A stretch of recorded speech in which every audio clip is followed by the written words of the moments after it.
क्या करना है? हाँ, मनसुख के बारे में पूछताछ करनी है। Very good. और अगर कोई पूछे कि तुम कौन हो तो यही कि मैं एक सीआईडी ऑफिसर फ्रेडी हूँ। तेरे की तुम फ्रेडी नहीं हो, तुम एक टपोरी हो। पप्पू, पप्पू टपोरी, समझे? आई एम सॉरी सर, मैं तो भूल ही गया।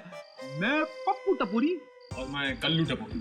ठीक है, सिर्फ इतना याद रखना कि तुम मुन्ना भाई के गैंग के आदमी हो और मनसुख को ढूंढ रहे हो, क्योंकि मनसुख ने मुन्ना भाई से पैसे उधार लिए हैं लेकिन वापस नहीं लौटाया है। समझ गए सर? गुड।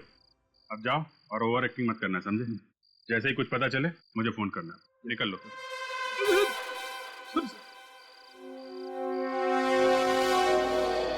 आई सुन, इस अंदर को पहचानता है? भाई साहब, इसे देखा है क्या? ये अपन के एरिया का नहीं है। ध्यान से देख, पहचानेगा तो माल मिलेगा ना। अरे ठीक से देखो ना। तुम भी देखो ना। अरे बाबा, बोला ना, आपने पी रखी है क्या? आदमी का तो बड़ा पहचान दो क्या? हाँ, आपको बोल रहा हूँ। अरे पी तुमने रखी है?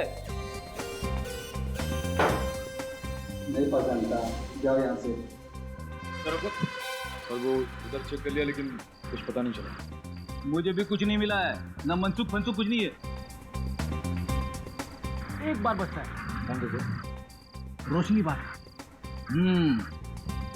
वहीं पे चल के मनसुख पे रोशनी डालते। चलो।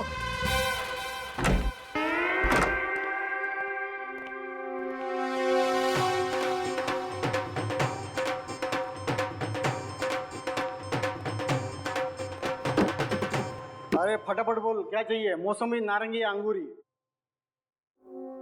ये आदमी चाहिए। हम यहाँ शराब बेचते हैं, इंसान नहीं।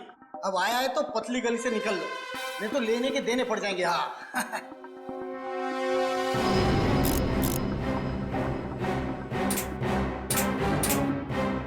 एक गोली शरीर के अंदर जाएगा और तुम 4 कंधे पे इधर से बाहर जाएगा। कौन है आप लोग?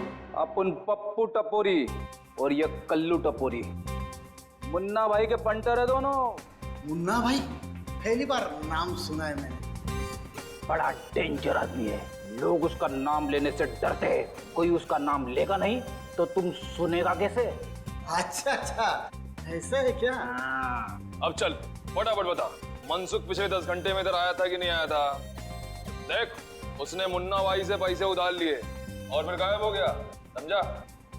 देख, अगर तुम अपन को बताएगा कि मनसुख किस कोने में गिरा पड़ा है तो अपन तेरे को मालामाल कर देगा। सचमुच? तुम अपन को इनाम देगा तो अपन तुम्हारा काम क्यों नहीं करेगा? फटाफट बता, मनसुख किधर है? कल रात को मनसुख इधर आया था। हाँ, फुल 2 दारू पिया और रहने के लिए कमरा मांगा। अपन ने सिर्फ 500 रुपए में उसको पीछे वाला खोली दिया, सोने के वास्ते। हाँ, अब चल फटाफट दिखा उसका खोली किधर है। अपना धंधे का टाइम है ना, अपन अभी नहीं आ सकता है। हाँ।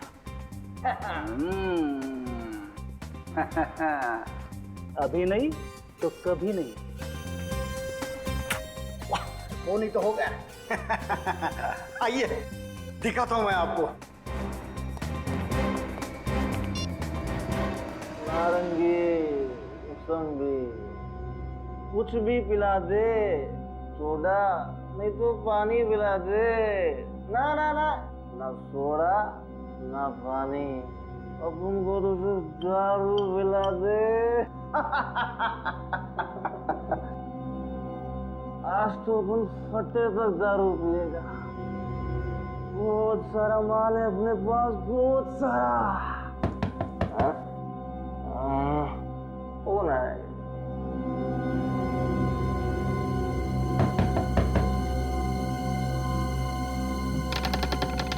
अरे जेठ, तुम जियो हजारों साल।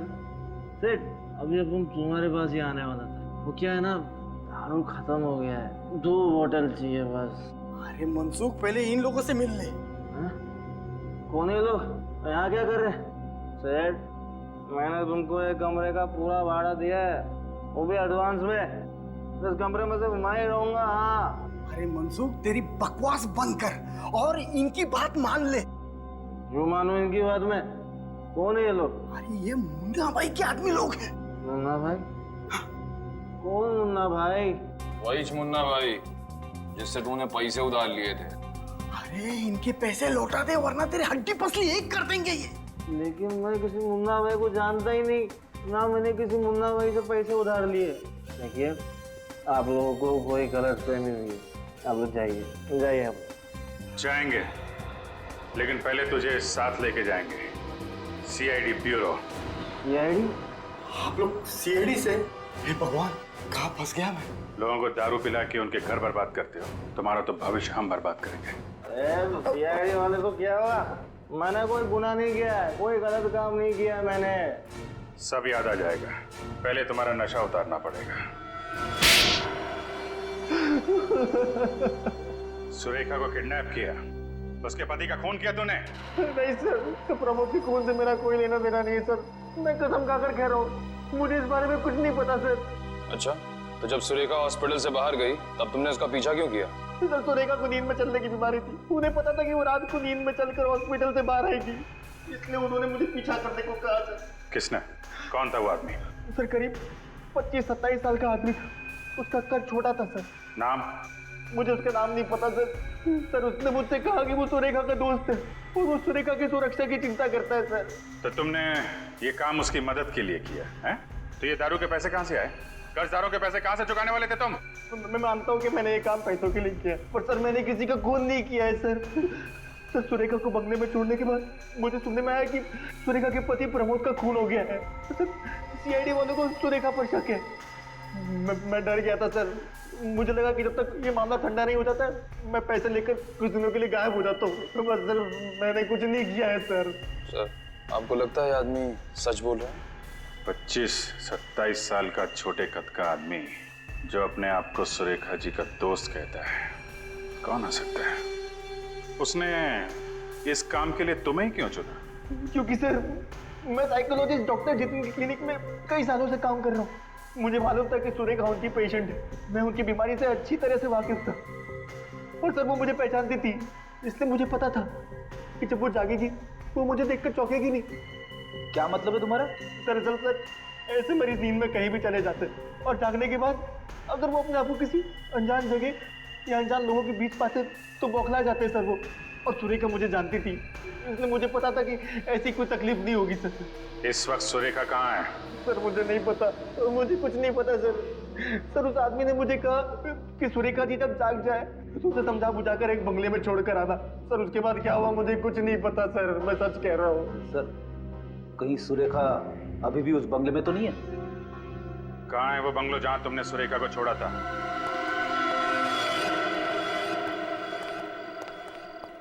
मनसुख ने यही पता बताया था ना? हाँ सर। तो दरवाजा तोड़ दें या बिल मार के दरवाजा खुलने का इंतजार करें? पहले सीधी उंगली से घी निकालने की कोशिश करते हैं, जरूरत पड़ी तो उंगली टेढ़ी कर देंगे।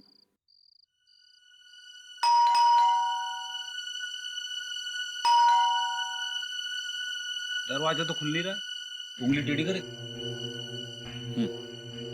लेकिन दरवाजा तोड़ेंगे नहीं, कोई और रास्ता ढूंढते हैं अंदर घुसने का।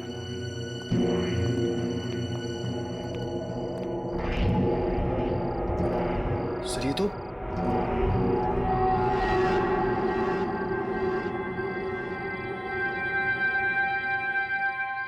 ये तो सुरेखा है। इसने तो हेडफोन लगा रखा। हाँ, ये कर क्या रही?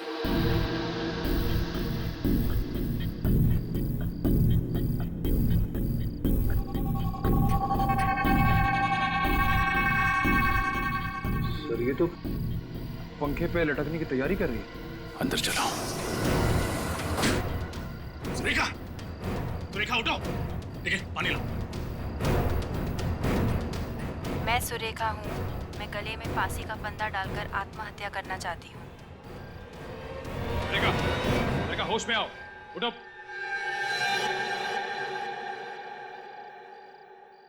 ये मैं क्या कर रही थी? आप फांसी लगाने जा रही थी। फांसी? जी हाँ, इस हेडफोन्स के जरिए आपको सम्मोहित किया जा रहा था। सम्मोहित? मैं सुरेखा हूँ। मैं गले में फांसी का फंदा डालकर आत्महत्या करना चाहती हूँ। मगर सर, ये आवाज तो सुरेखा की नहीं है, किसी और लड़की की है। हो सकता है ये जो कोई भी लड़की है वो ये नहीं चाहती कि सुरेखा जिंदा रहे और उसी ने इनके पति प्रमोद का खून किया। हो सकता है। ये सब क्या हो रहा है मेरे साथ?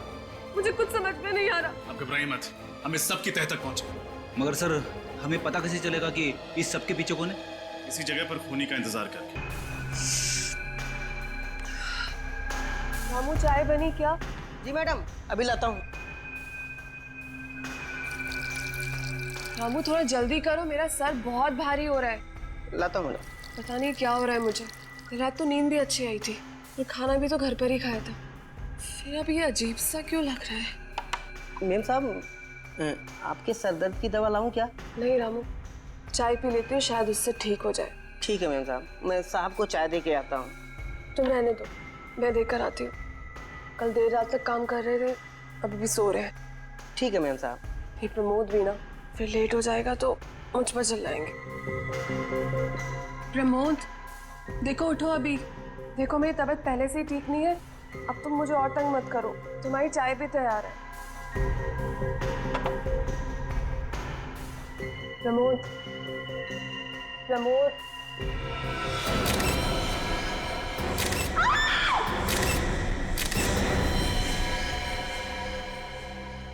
कैसे हो गया ये सब? मेम साहब, अपने आप को संभालिए, होनी को कौन टाल सकता है मेम साहब?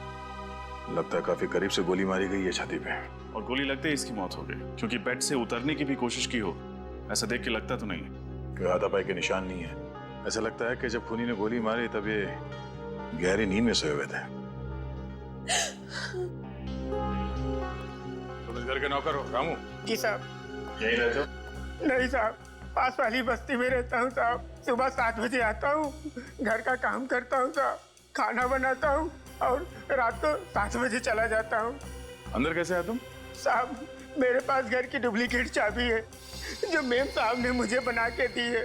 उसी से साहब मैं दरवाजा खोल के अंदर आता हूँ, क्योंकि कभी कभी साहब और मेम साहब देर से उठते हैं।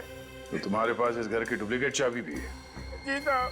तो जब तुम घर के अंदर दाखिल हुए तो कुछ अजीब दिखा घर के अंदर, या फिर घर के बाहर किसी को देखा जो गड़बड़ लगा हो? नहीं साहब, कल 7:30 बजे काम करके मैं चला गया था साहब। साहब और मेम साहब दोनों लोग टीवी पे फिल्म देख रहे थे और जब मैं सुबह आया तो साहब और मेम साहब दोनों लोग सो रहे थे साहब, और मैं रसोई में चला गया काम करने के लिए। सर, यहाँ पे तो कुछ नहीं है। कुछ नहीं है? पूरी घर की तलाशी लेते हैं, चलो।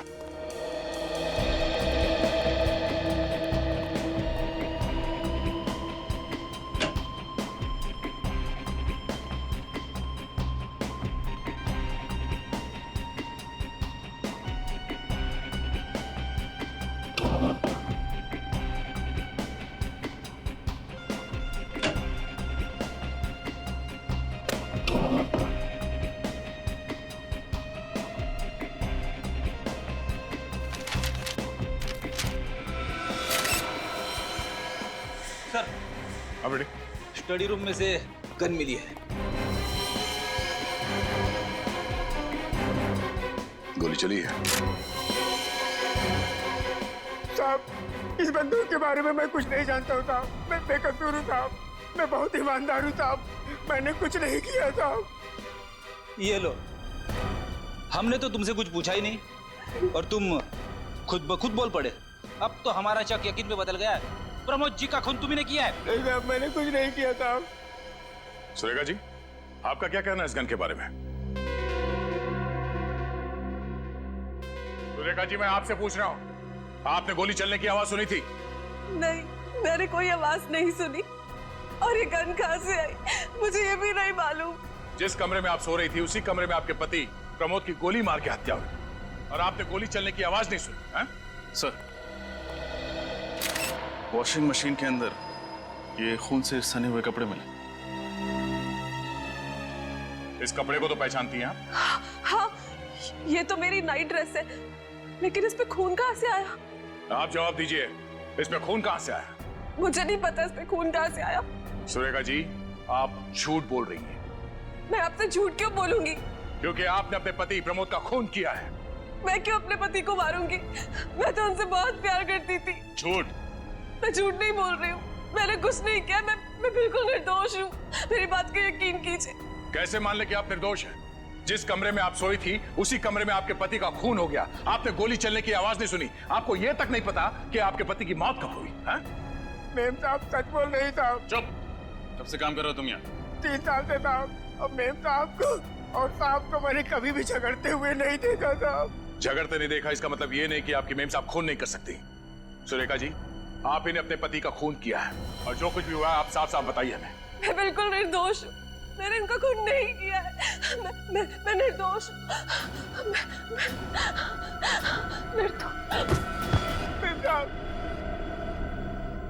ये क्या? ये वाकई बेहोश हो गई है या बेहोश होने का नाटक कर रही है? एक काम करो, इन्हें अस्पताल लेके जाओ। सारे सबूत और प्रमोद की लाश को फॉरेंसिक लैब भिजवा दो। मेरा शक एकदम सही निकला। ये गोली जो प्रमोद के शरीर में से मिली है, ये इस पिस्टल से चली है और इस पिस्टल पर सुरेखा की उंगलियों के निशान है। क्या? सुरेखा के? और इस नाइट ड्रेस पे जो खून लगा है वो किसका है? ये खून भी प्रमोद का ही है। अच्छा, इसकी मौत कितने बजे हुई थी? रात तकरीबन 1 से 1:30 बजे के बीच। मतलब प्रमोद का खून सुरेखा नहीं किया है? लग तो कुछ ऐसे ही रहा है। हॉस्पिटल चलकर इस सुरेखा से मिलना पड़ेगा। सर, सारे सबूत सुरेखा की तरफ इशारा कर रहे हैं। मुझे तो लगता है उसने बेहोश होने का नाटक भी किया है।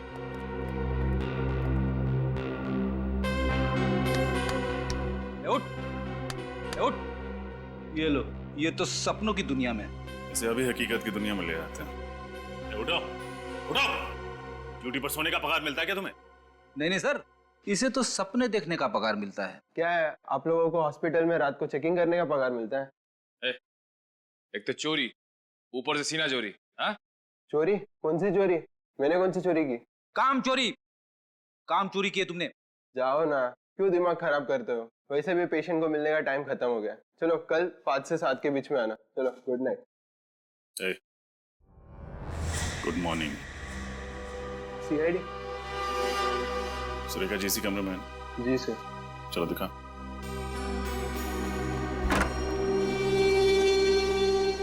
बेड तो खाली। सुरेखा कहाँ? रात को 11 बजे चेकिंग के समय तो मेम साहब कमरे में थी। अचानक किधर गायब हो गई? जो सवाल हमें तुमसे पूछना चाहिए वही सवाल तुम हमसे पूछ रहे हो। सर, हमें इस पूरे हॉस्पिटल की अच्छी तरीके से छानबीन करनी पड़ेगी। आने के छानबीन तो करनी होगी। पूरा हॉस्पिटल छान मारो। देखो सुरेखा कहाँ?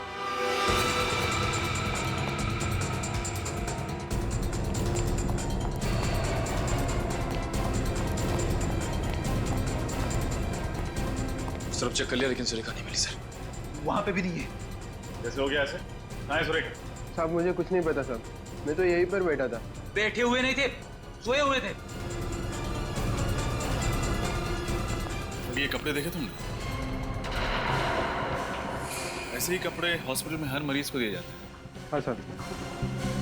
अगर सुरेखा के हॉस्पिटल वाले कपड़े ये हैं तो यहाँ क्या कर रहे हैं? जो कपड़े सुरेखा पहन के हॉस्पिटल में आई थी वो कहाँ है? वो कपड़े तो यहीं पर रखे थे। सुरेखा के हॉस्पिटल वाले कपड़े यहाँ और उसके पर्सनल कपड़े गायब। सुरेखा खुद के कपड़े पहन के रफू चक्कर हो गई सर। बिल्कुल सही कह रहे हो फ्रेडी। उसने बेहोश होने का नाटक किया ताकि हम उसे यहाँ हॉस्पिटल में भर्ती कराएं और मौका मिलते ही वो यहाँ से भाग जाए। सर, हो सकता है इस पूरे चक्कर में कोई और भी है जो सुरेखा का साथ दे रहा है। लेकिन कौन हो सकता है वो? कैसे पता चलेगा सर? इस पूरे हॉस्पिटल में लगे सीसीटीवी कैमरास की फुटेज देख के। चल। एक्सक्यूज मी, हमें पिछले 2-3 घंटे की सीसीटीवी फुटेज देखनी है। मगर आप लोग? हम लोग सीआईडी? 10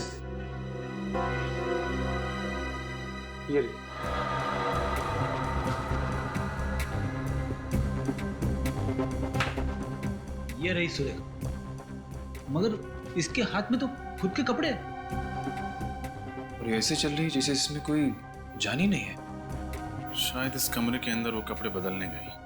मगर ये काम तो वो अपने कमरे में भी कर सकती थी ना। हाँ फ्रेडी, यही तो मैं सोच रहा हूँ।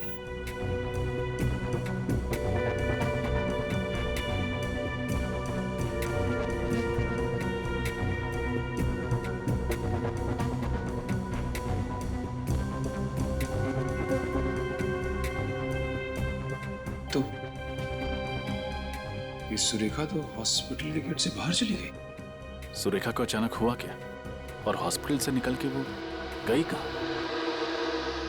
पता नहीं किसकी नजर लग गई हमारी बेटी की खुशियों पर। उसका तो हंसता खेलता परिवार उजड़ गया। आप चिंता मत कीजिए माँ, भगवान पर भरोसा रखिए, सब ठीक हो जाएगा। इस वक्त कौन आ गया होगा, मैं देखती हूँ।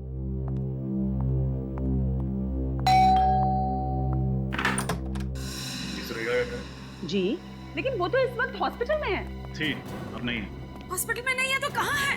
ये आपको पता होना चाहिए। पूरे घर की अच्छी तरह तलाशी। अरे तलाशी? एक सेकंड, ऐसे कैसे आप तलाशी ले सकते हैं? आप लोग हैं कौन? सीआईडी। सीआईडी? मगर आपको तो मालूम है कि वो अपने पति प्रमोद की लाश को देखकर बेहोश हो गई थी। सब नाटक था, ताकि वो हॉस्पिटल में भर्ती हो सके और फिर हमारी आंखों में धूल झोंक कर वहां से भाग सके। लेकिन सुरेखा ऐसा करेगी क्यों? आप उस पर झूठा इल्जाम लगा रहे हैं। आप बहुत अच्छे से जानती हैं सुरेखा। आपकी तारीफ? सर, ये हमारी बहू है, अमेरिका से आई है अपने भाई की शादी के लिए। तो आप सुरेखा की भाभी? जी। आपके पति मतलब कि सुरेखा के भाई आपके साथ आए? जी, वो मेरे साथ नहीं आए, उन्हें कुछ जरूरी काम आ गया था, लेकिन अब वो फ्लाइट में बैठ चुके हैं, कल तक पहुंच जाएंगे। सर, सुरेखा घर में नहीं है। बताइए, कहाँ छुपा के रखा आपने अपनी बेटी को? मैं क्यों छुपाऊंगी सर? क्योंकि आपकी बेटी सुरेखा जी ने अपने ही पति का खून किया है। क्या? जी हाँ। एक मिनट, आप लोगों के पास सबूत क्या है कि सुरेखा ने ही प्रमोद का खून किया? मौकाए वारदात से जो हमें गन मिली उस पर सुरेखा की उंगलियों के निशान।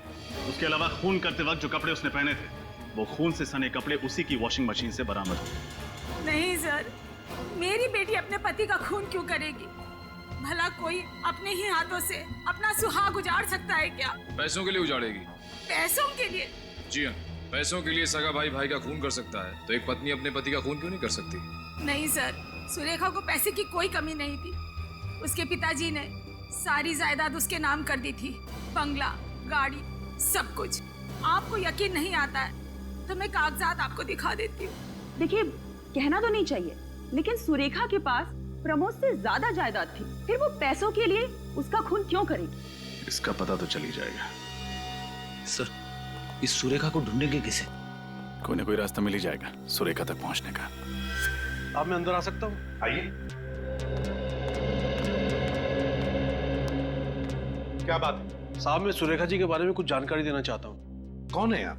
सुरेखा को कैसे जानते हैं? साहब, मेरा नाम गौरव है। मेरी सुरेखा जी और प्रमोद जी के घर के पास ही किराने की दुकान है। वो अक्सर मेरी दुकान से ही खरीदारी करते हैं। तो फिर? परसों रात में गांव के लिए ऑटो रिक्शा से स्टेशन जा रहा था। मेरी रात 2 बजे की ट्रेन थी। जब मैं घर से निकला तो मैंने देखा सुरेखा जी अपने घर के पास वाले पब्लिक पार्क में नंगे पैर नाच रही थी। क्या? सुरेखा जी पब्लिक पार्क में नाच रही थी, और वो भी नंगे पांव? साहब, मुझे भी बहुत अजीब सा लगा। रात के 1 बजे का वक्त थोड़ा ही होता है पब्लिक पार्क में नाचने का। एक मिनट, क्या कहा तुमने? कितने बजे? 1 बजे। रात के 1 बजे? जी हाँ। रात के 1 बजे सुरेखा पब्लिक पार्क में नाच रही थी नंगे पांव, और सचिन उसी वक्त। और रात के 1 और 1:30 बजे के बीच में प्रमोद का भी खून हुआ। पूरे होश में थे जब तुमने देखा, या फिर कुछ शौक है तुम्हें? साहब, मैं पूरे होश में था, आप मेरा यकीन कीजिए। सर, कोई एक इंसान एक ही वक्त पे 2 अलग अलग जगह पे कैसे हो सकता है? वही तो सचिन, वही तो। कुछ ना कुछ तो गड़बड़ जरूर है, कुछ ना कुछ तो गड़बड़ जरूर है। ठीक है, तुम जा सकते हो। पंकज, इनका फोन नंबर और एड्रेस ले लेना, जरूरत पड़े तो हम तुम्हें खुद से बुला लेंगे। हाँ सचिन, सुरेखा के बारे में और भी पूछताछ करनी पड़ेगी, और भी गहरी पूछताछ। तो सर, एक बार फिर से सुरेखा के घर की तलाशी ले लें? बिल्कुल बिल्कुल, ले लो उसके घर की तलाशी। कोई ना कोई सुराग तो वहां पर जरूर है जो हमारी आंखों से छूटा है।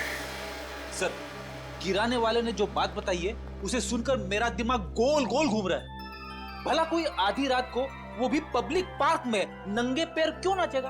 फ्रेडी, हमने सुरेखा के बारे में पता कर लिया है। उसे कॉलेज के दिनों से नाचने का बहुत शौक था, और शायद शादी के बाद वो ये शौक पूरा नहीं कर पाई, और इसीलिए पार्क में आके सर, बैट पे मिट्टी लगी। हाँ फ्रेडी, पर हो सकता है ये मिट्टी किसी के जूतों से लग गई हो। हमें ठोस सबूत चाहिए, इससे काम नहीं चलेगा। अंदर चल के देखते हैं। एक एक कमरा छान मारना, किसी भी चीज को नजरअंदाज मत करना। जल्दी।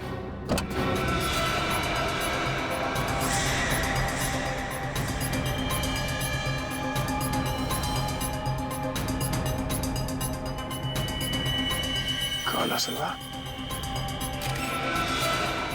सलवार में मिट्टी भी लगी हुई है। डॉक्टर सालों के हिसाब से प्रमोद की मौत रात 1 बजे के करीब हुई थी। और एक इंसान एक ही समय पे 2 जगहों पे कैसे हो सकता है?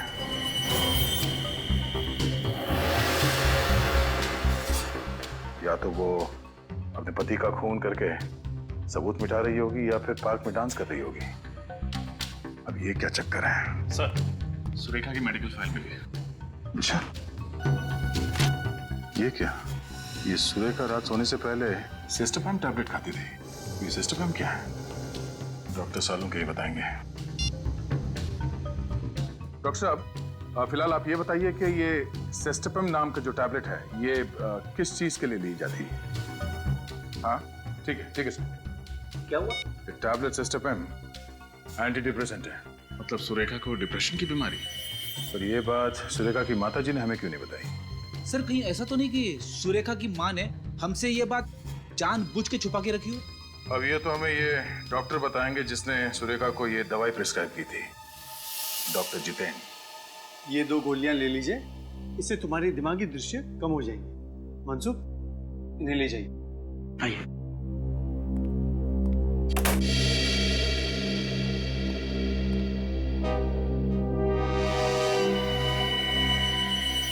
आप लोग अंदर कैसे आ गए? अपॉइंटमेंट ली? सॉरी आपको परेशान करने के लिए। दरअसल आपसे बहुत जरूरी काम था, इसलिए बिना अपॉइंटमेंट ही अंदर चले आए। कौन है आप लोग? मुझसे क्या चाहते हैं? हम लोग CID से। हमें आपकी पेशेंट सुरेखा के बारे में कुछ जानकारी चाहिए। सुरेखा? पूछिए, क्या पूछना है? आपने ही सुरेखा को ये एंटी डिप्रेसेंट टैबलेट सिस्टोपैम दिया था ना? हाँ, ये मैंने प्रिस्क्राइब की थी। डॉक्टर साहब, क्या आप बता सकते हैं कि सुरेखा को कौन सी बीमारी थी? देखिए, मैं एक साइकियाट्रिस्ट हूँ और साइकियाट्रिस्ट होने के नाते मैं अपने किसी भी मरीज के बारे में किसी को भी कुछ बताना उचित नहीं समझता। हम समझ सकते हैं, लेकिन सुरेखा के पति प्रमोद का खून हो गया, वो भी उन्हीं के घर में। खून हो गया? कब? परसों रात को। परसों रात को? और हमेशा के कि सुरेखा ने ही अपने पति का खून किया। और खून करने के बाद वो गायब हो गई। जी हाँ, दरअसल बात यह है कि सुरेखा हमारे सामने बेहोश हो गई और जब हमने उसे अस्पताल में भर्ती किया तो वो अस्पताल से भाग गई। भाग गई? डॉक्टर साहब, अगर आप हमें बता देंगे कि सुरेखा को क्या बीमारी है तो हमें केस सॉल्व करने में आसानी होगी। देखिए, मैं कैसे? देखिए प्लीज, आप बताएंगे आपने उसे ये एंटी डिप्रेसेंट क्यों दी थी? क्या उसे किसी किस्म का डिप्रेशन था? जी, सुरेखा को डिप्रेशन नहीं था। सुरेखा को दरअसल नींद में चलने की बीमारी थी। नींद में चलने की बीमारी? जी। सर कहीं ऐसा तो नहीं कि सुरेखा ने नींद में ही अपने पति का खून कर दिया? डॉक्टर साहब, नींद में चलने वाला आदमी नींद में खून कर सकता है? वेल, हाँ भी और ना भी। मतलब क्या सुरेखा ने इससे पहले भी नींद में कोई अजीब सी हरकत की थी? प्रमोद ने मुझसे कहा था कि एक बार रात को वो जब उठा तो सुरेखा बिस्तर पे नहीं थी। पूरा घर छान मारने के बाद उसने देखा सुरेखा घर पर भी नहीं थी। फिर वो जब उसे ढूंढने के लिए बाहर निकले तो उसने देखा कि सुरेखा पब्लिक पार्क में नंगे पांव नाच रही थी। पब्लिक पार्क में नाच रही थी? जी। इसका मतलब सर किराने वाला सच बोल रहा था। उसे बचपन से नाचने का शौक भी तो था। ये मुमकिन है, क्योंकि इंसान अपने कॉन्शियस यानी सचेतन अवस्था में जो चीज पसंद करता है वही चीज वो अपने सबकॉन्शियस यानी अर्ध चेतन अवस्था में करता है, भले वो नींद में क्यों ना हो। लेकिन डॉक्टर साहब, नींद में कोई किसी का खून कर सकता है? वेल, इस संभावना को नकारना नहीं जा सकता, क्योंकि कुछ साल पहले अमेरिका में एक ऐसा केस हुआ था जहाँ पे एक आदमी ने अपने भाई का खून कर लिया और कोर्ट में यह साबित हुआ कि वो अपने भाई से बेहद नफरत करता था। इसलिए उसने अपने भाई को अपने सबकॉन्शियस यानी अर्ध चेतन अवस्था में मार डाला। लेकिन सर सुरेखा की बातों से तो ऐसा लग रहा था कि वो अपने पति से बहुत प्यार करती थी। समझ में नहीं आ रहा। डॉक्टर साहब, जहां तक मुझे पता है अर्ध चेतन अवस्था में कोई आदमी चीजों को छुपाएगा नहीं। Am I right?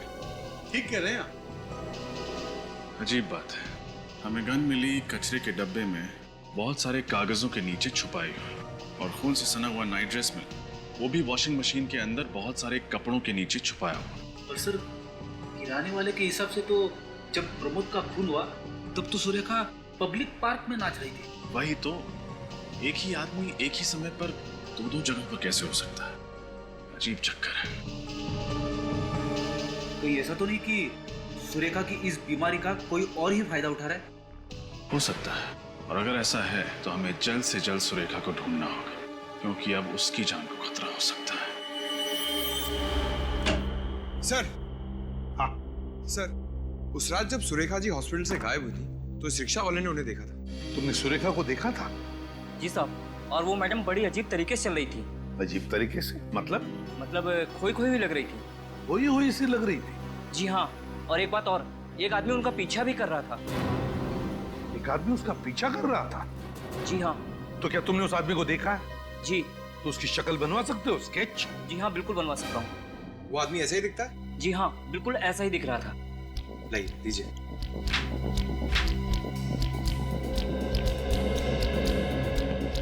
सर, हाँ, ये लीजिए स्केच।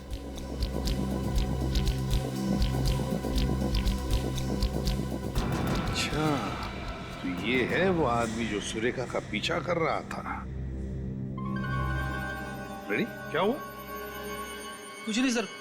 सर, इस आदमी को मैंने कहीं देखा है। तुमने देखा इस आदमी को? हाँ सर। कहाँ पर? याद करो, याद करके बताओ। याद आया सर, इस आदमी को मैंने डॉक्टर जितेन के कैबिन में से बाहर निकलते हुए देखा। डॉक्टर जितेन के कैबिन से बाहर निकलते हुए देखा था इसे? कहीं इस आदमी ने तो नहीं सुरेखा को अगवा किया? डॉक्टर जितेन के पास जाकर पूछताछ करो,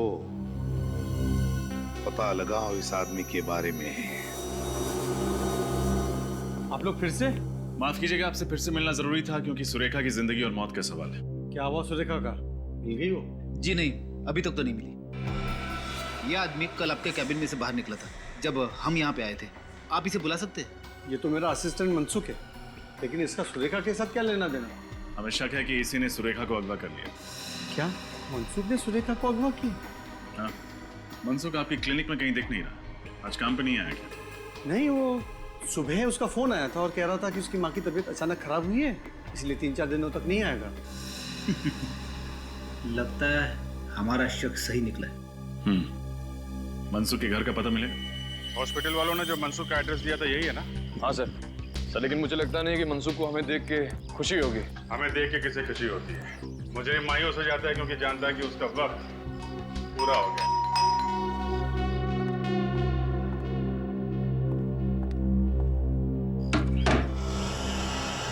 मनसुख है घर में? नहीं। आपसे कितने पैसे उधार लिए उसने? अरे वाह, इतनी ईमानदारी, वो भी आज के जमाने में। कमाल है। ईमानदारी नहीं सर, मजबूरी कहिए इसे। कैसी मजबूरी? वैसे आप लोग कौन हो? सीआईडी। सीआईडी?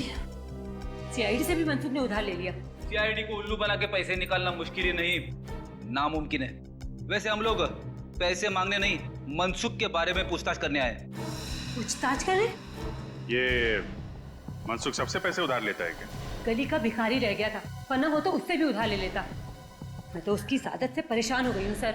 वो खुद तो अस्पताल में पड़ा रहता है दिन भर, और उसके पीछे उसके लेनदारों को जवाब मुझे देना होता है। वैसे मनसुख की माँ की तबीयत कैसी है? मनसुख की माँ की तबीयत? हाँ, यही कहते हैं उसने हॉस्पिटल से छुट्टी ली। हे भगवान, इस हद तक गिर गया मनसुख।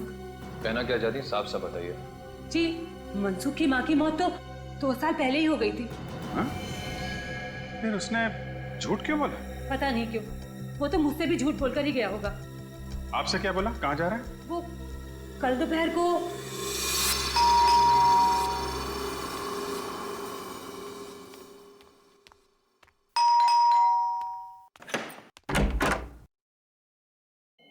आ गए तुम? कब सुधरोगे तुम? मैं कुछ कह रही हूँ। अरे कुछ बोलते क्यों नहीं हो? और ये तुम्हारे हाथ में क्या है? अरे छोड़ो तो यहाँ छोड़ो।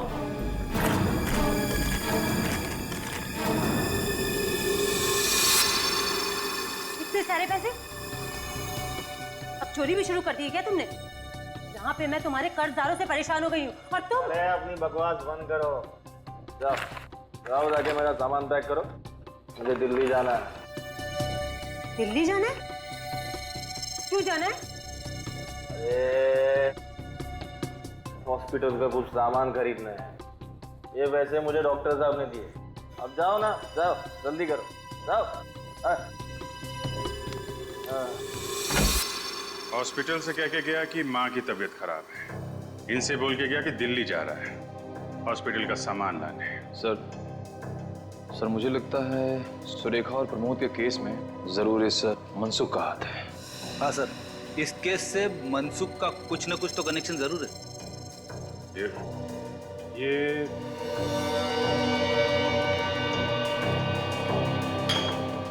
शराब की बोतलें, इस मनसुख को शराब पीने की आदत है क्या?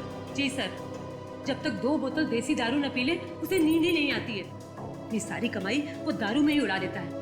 यहाँ तक कि मेरे पिताजी ने उसकी नौकरी लगवाई कलकत्ता में, उसने जाने से मना कर दिया। मना कर दिया? क्यों? क्योंकि उसकी मनपसंद देसी दारू यही मिलती, मुंबई में। सर सुरेखा को अगवा करके जो पैसे मनसुख को मिले हैं वो पैसे उसने देशी दारू पे ही उड़ाए होंगे।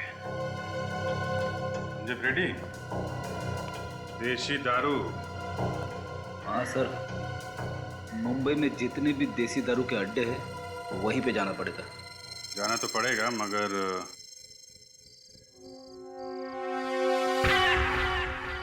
गुड, अच्छा याद है ना तुम्हें?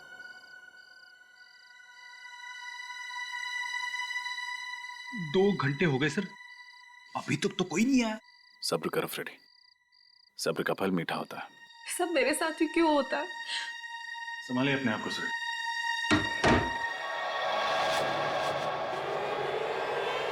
माय गॉड, यहाँ पर तो सिर्फ रस्सी है। सुरेखा कहाँ गई? सुरेखा भाग गई। सुरेखा यही है,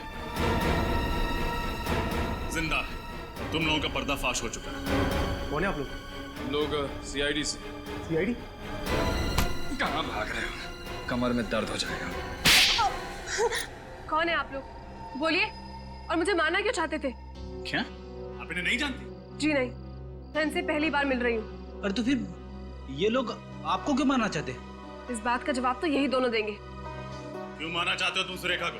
हमने ये सब उसके कहने पे किया था। किसके कहने? जिसका ये प्लान था। किसका प्लान था?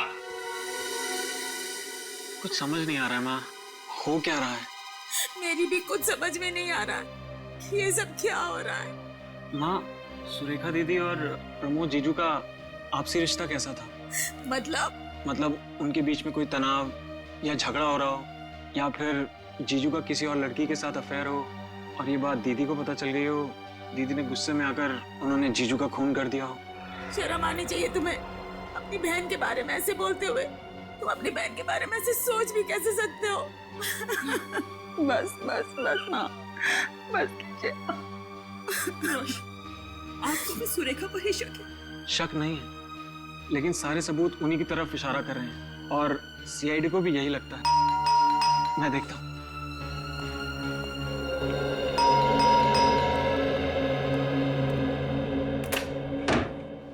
जी गई। मैं सीआईडी से। आप कौन? मैं सुरेखा का भाई रोशन। कहाँ है मेरी बच्ची? कुछ खबर मिली उसकी? पता चला, लेकिन क्या? लेकिन हम उसे बचा नहीं सके। बचा के सब झूठ है। भगवान ने आपकी बात सुन ली है। आप क्या कहना चाहते हैं? यही कि आपकी बेटी सुरेखा मरी नहीं है, जिंदा है। सुरेखा जी। माँ, मेरी बच्ची। भाभी, आप लोगों ने हमसे झूठ क्यों कहा? उसका जवाब है ये दोनों। आइए।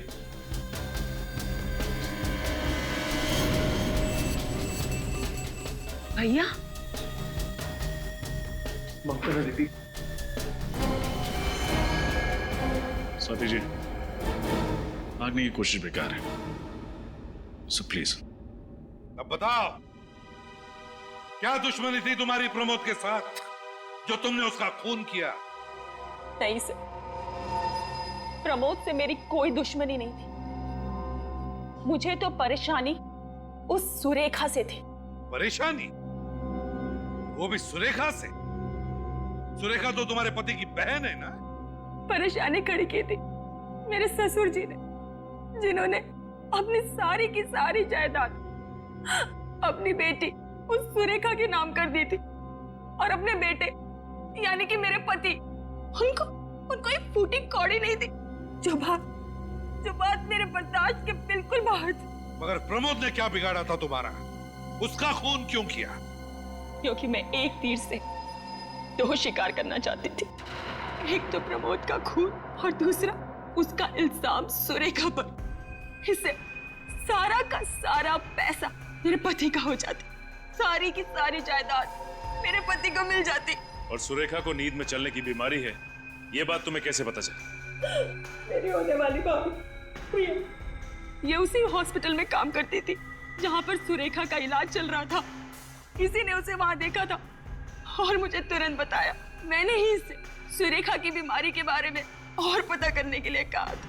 वाह रे वाह प्रिया, वाह, अच्छा साथ दिया तुमने।